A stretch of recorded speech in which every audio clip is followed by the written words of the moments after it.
योगी कथामृत अध्याय 5 गंध बाबा के रहस्यों का अनावरण। नमस्ते दोस्तों, स्वागत है आपका इंस्पायरिंग अनसीन पर। पिछले अध्याय में हमने देखा कि कैसे मुकुंद की हिमालय जाने की जिद को नियति ने एक गहरी सीख में बदल दिया। आज हम वाराणसी की उन गलियों में चलेंगे जहां मुकुंद की मुलाकात एक ऐसे संत से हुई जिनके पास हवा से खुशबू पैदा करने की अद्भुत शक्ति थी। लोग उन्हें गंध बाबा कहते थे। क्या यह कोई जादू था, हाथ की सफाई थी, या योग विज्ञान का कोई अनसुना रहस्य? चलिए आज खोलते हैं गंध बाबा के रहस्यों की परतें। मुकुंद अपने एक मित्र के साथ वाराणसी के एक घर में पहुँचे जहां गंध बाबा ठहरे हुए थे।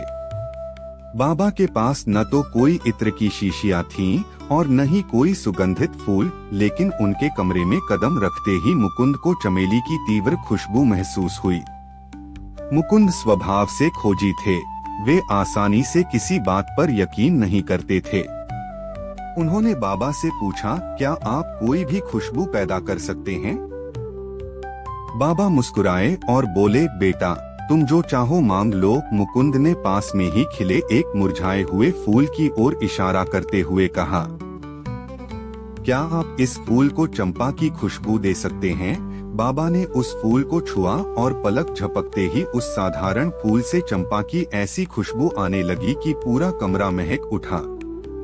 मुकुंद दंग रह गए। उन्होंने बाबा का हाथ पकड़कर जांच की कि कहीं उन्होंने कोई इत्र तो नहीं छिपा रखा, लेकिन बाबा के हाथ बिल्कुल सूखे और साफ थे। जब मुकुंद ने इस रहस्य के बारे में और गहराई से जानना चाहा, तो गंध बाबा ने एक बहुत ही वैज्ञानिक बात कही। उन्होंने समझाया कि यह संसार कुछ और नहीं बल्कि कंपन, वाइब्रेशंस और परमाणुओं, एटॉम्स का खेल है। एक योगी अपनी इच्छा शक्ति और योग बल से आकाश, ईथर में मौजूद परमाणुओं की संरचना को बदल सकता है। जैसे एक केमिस्ट प्रयोगशाला में अलग अलग रसायनों को मिलाकर नई गंध बनाता है, वैसे ही एक सिद्ध योगी अपनी मानसिक शक्ति से पृथ्वी तत्व के सूक्ष्म परमाणुओं को पुनर्गठित कर सकता है।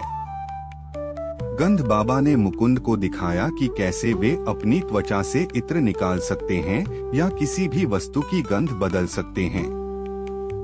मुकुंद को समझ आया कि जिसे दुनिया जादू कहती है, वह असल में संकल्प शक्ति का भौतिक स्वरूप है। लेकिन दोस्तों, इस चमत्कार के पीछे एक बड़ी चेतावनी भी छिपी थी।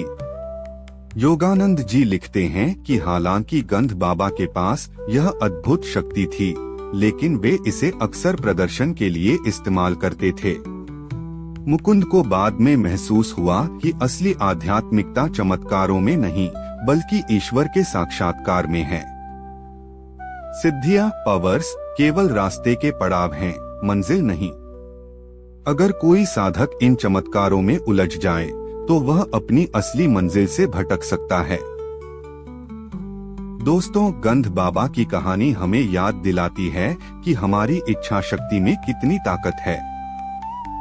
अगर एक इंसान हवा से खुशबू पैदा कर सकता है, तो सोचिए वह अपनी आंतरिक शक्तियों को जगाकर क्या कुछ नहीं कर सकता। आज का सवाल आपके लिए, क्या आपको लगता है कि आज के विज्ञान के पास गंध बाबा की इस शक्ति का कोई जवाब है, या कुछ चीजें हमेशा के लिए अनकही और अनदेखी, अनसीन ही रहेंगी? कमेंट्स में अपनी राय जरूर साझा करें। लेकिन दोस्तों, चमत्कारों का यह सफर अभी और भी साहसी होने वाला है। अगले अध्याय में आप मिलेंगे एक ऐसे इंसान से जिसने अपने नंगे हाथों से एक भूखे और खूंखार बंगाल टाइगर, बाघ का सामना किया। जी हाँ, अगले वीडियो में हम बात करेंगे बाघ स्वामी की, एक ऐसी कहानी जहां शारीरिक बल और आध्यात्मिक शक्ति का आमना सामना होता है। क्या हुआ जब उस खूंखार शिकारी और एक निडर सन्यासी की आंखें मिली? जानने के लिए बने रहिए इंस्पायरिंग अनसीन के साथ।